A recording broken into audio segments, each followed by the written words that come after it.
So there's this insane phenomenon called the prosperity gospel, where preachers say, send me all your money, I'm going to get rich, I'm going to drive around in limos and have private jets and spend your money and take you for a fool.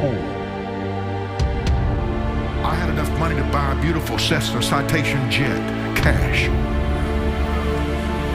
And since there's so much jealousy in this room tonight that I can feel over this, a few weeks later, I bought another one worth 3 times what that one was. Cash. Act happy over my blessing, folks.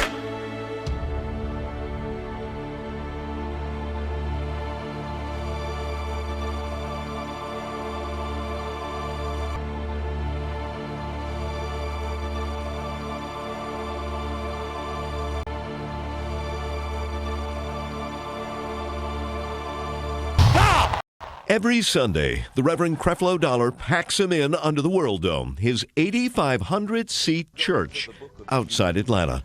The pews are filled, and so are the donation plates. The Word of God is the gateway to the world of wealth. The man whose last name literally means money in the United States often suggests to his 30,000 parishioners the more they give, the more God will deliver financial blessings to them. Which is basically the Christian gospel turned on its head, turned upside down. And it's to honor Creflo Dollar and not so much about honoring God. Despite his critics, Dollar's popularity and wealth have continued to grow, and all that revenue is tax exempt. But here's the thing. Creflo Dollar wanting a private jet is not remotely unusual. There is a pattern of preachers wanting high-end airplanes, and when they get them, they're not always particularly humble about it. A pastor in Atlanta has asked people of his church to donate money so that he can buy a $65 million luxury jet. Creflo Dollar is the pastor's name, and he said basically that the old jet, yes, he has an old jet, has mechanical problems, it's aging, but he's facing a lot of backlash now. Creflo Dollar asking his members for $65 million. I ain't never asked you for a dime.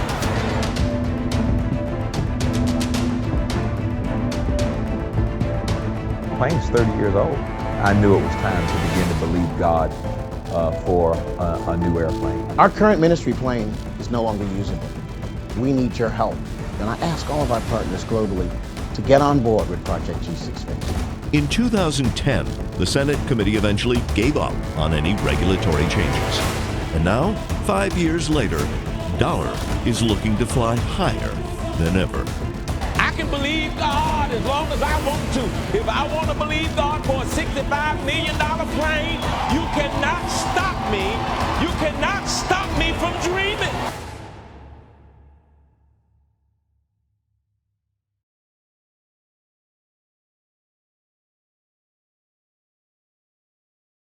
These planes are vital tools. Look at Kenneth Copeland, who along with his wife Gloria are among the most successful TV evangelists. A few years back, he asked his followers to help buy a $20 million jet, promising it would only be used for church business. But a local news crew did some digging, and what they found will probably not surprise you. Fort Worth-based television evangelists Kenneth and Gloria Copeland are the targets of what could be an unprecedented congressional investigation. Copelands are among 6 different TV ministers who are receiving requests from the U.S. Senate to turn over their financial records. News 8's Brett Shipp has been investigating the Copeland's ministry and has the latest tonight on the investigation. There it is, right there. It was a News 8 investigation last February which first raised questions about Copeland's apparently personal use of his new church jet. This is a preaching machine. Most notably for a ski trip to Colorado and visits to an exotic game ranch in South Texas. U.S. Senator Charles Grassley, the ranking Republican on the Finance Committee, is using that information along with other reports to conduct a much broader investigation into televangelist finances. In a letter to Kenneth and Gloria Copeland dated Monday, Grassley asked for the ministry's audited financial statements for detailed explanation of their compensation, monthly expenses, credit card statements, a list of all bank accounts, and real property. Shout amen!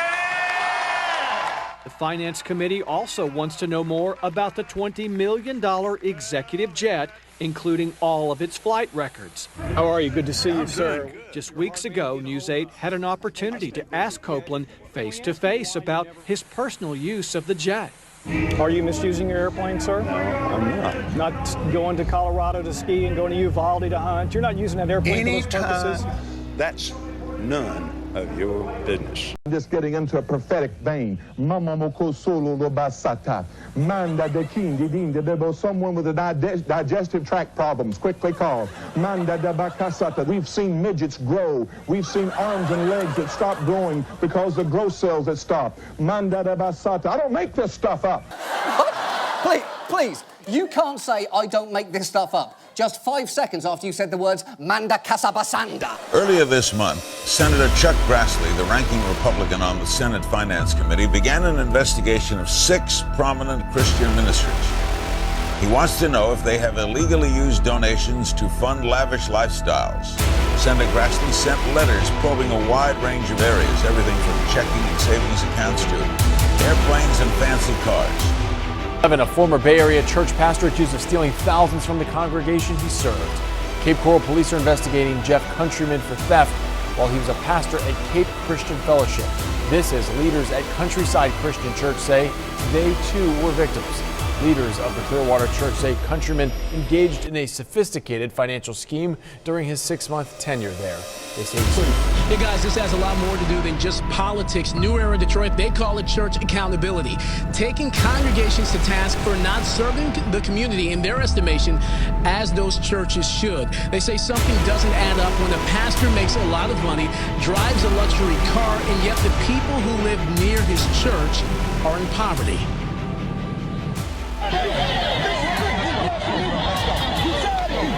A scuffle inside the sanctuary after New Era Detroit protests during a worship service. Bro, let me go, man. Let's go.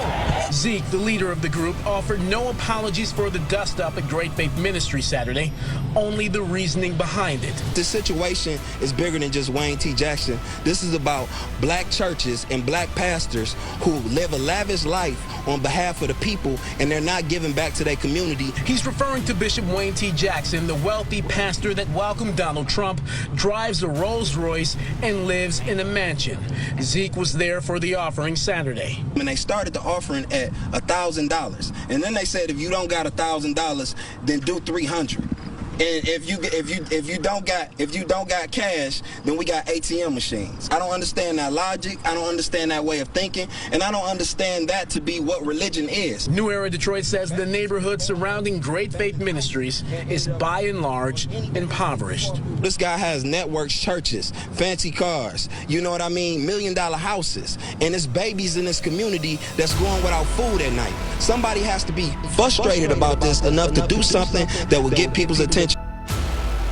P. Diddy, Jay-Z, they're not the only ones who should be driving Ferraris and living in large houses. The Bible says that those who sow among us should reap from us, and that's implying that the creatures to be taken care of. I like being successful. The Bible says that I wish above all things that you would prosper and be in health, even as your soul prospers. I believe that.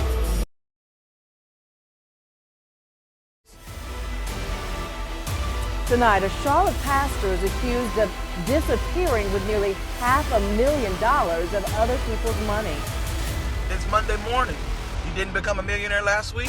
Well, you got another week to give it a try. Until recently, Pastor Kirby McLean has kept a high profile in Charlotte, marching with other faith leaders during the Keith Scott protests and joining a group of ministers at a kneel-in at Panthers Stadium last October. McLean also owns a financial services company in Charlotte called KDM Ventures. Whistleblower 9 obtained records showing McLean's company took in $450,000 from 3 clients last year. They all told us McLean has disappeared with their money. Your church gave Kirby McLean $100,000. Yes, as the initial down payment to get the funding process together.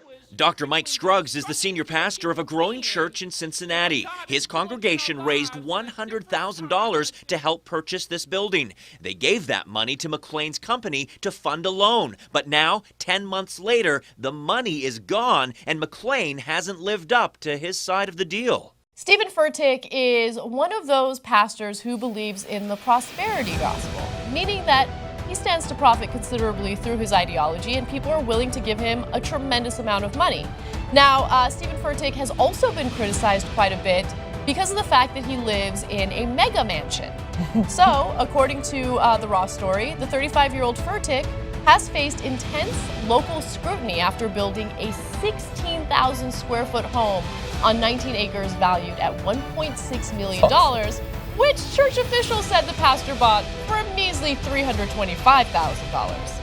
Pretty good deal. Now, recently he spoke to the press, which he very rarely does, and he went on the record to talk about all this controversy and the amount of money he makes and the amount of money that he donates, okay? To go on the record and say, here's how much money we've given and here's what we do with our finances, to me, that would be the most arrogant thing I could do.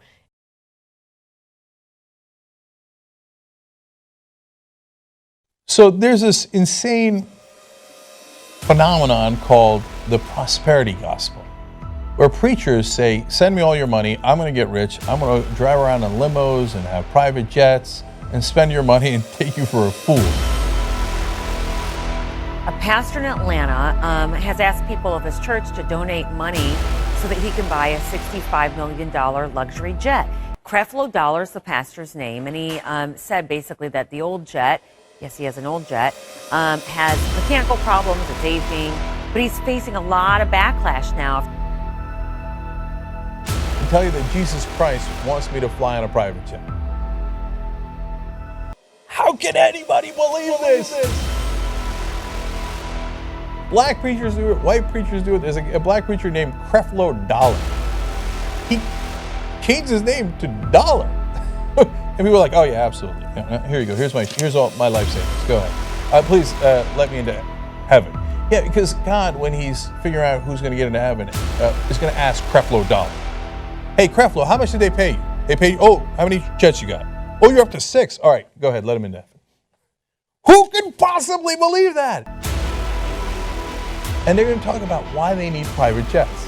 You're thinking, no, that can't be. They're not really going to tell. Yes, they are. Why? Out in the plane that God so graciously gave us, we're flying home. As I was going home, the Lord, real quickly, he said, Jesse, do you like your plane? Now, you know, I thought that's an odd statement. He gave, well, yes, Lord. He said, then he said this, so that's it? What? He said, you're going to let your faith stagnate? And when he said that, that shocked me. I went, whoa, wait. I literally unbuckled my seatbelt in the plane. I stood up. My pilots looked at me and said, do you need something? I said, no, I'm talking to God right now. And he went back to flying. You couldn't have done that over an airline. No, sir, no way. Stand up and say, what'd you say, Lord? You couldn't have done that over an airline. No, sir, no way. Stand up and say, what'd you say, Lord? No. Okay, no, yeah. And the guy sitting over there saying, what the hell does he think he's doing? You can't do that. The world is Jesus Christ, and we're believing God. In fact, he told me, Jesse, it was one of the greatest statements the Lord ever told me. He said, Jesse, you want to come up where I'm at? And I said, what do you mean? He said that before you ask, I'll answer. Isaiah 65:24. I said, yes, Lord. He said, I want you to believe me for a Falcon 7X. So I said, okay. But the first thing I thought of was how I'm going to pay for it. Oh, no, yeah, God said I need my private jet. I mean, I can't get there from here. Of course you can. You see the regular plane, right? Oh, no, but I'm talking to God. I love this. Did you catch what he said in the middle?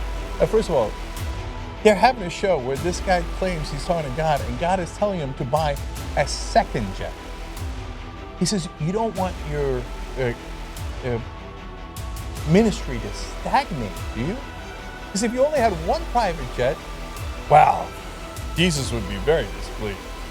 Who can believe that? Who can believe that?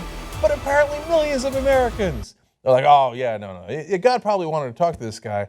And anyway, he said, all right, God, what you doing? Oh, pilot, no, go back to flying the plane, otherwise we're all going to die. Okay, God, what you say? Oh, no, yeah, I should get a second place, shouldn't I?